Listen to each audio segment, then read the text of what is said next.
श्री स्वामी समर्थ.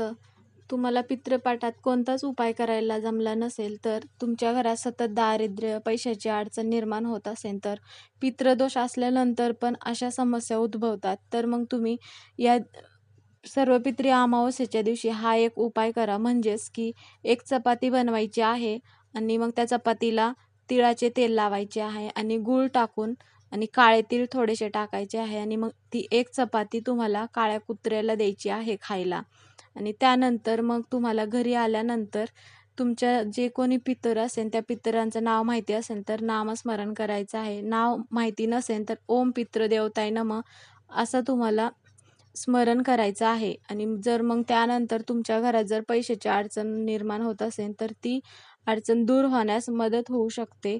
कारण हा शेवटचा दिवस आहे पितृपाठातला, त्यामुळं हा उपाय नक्की करा. श्री स्वामी समर्थ.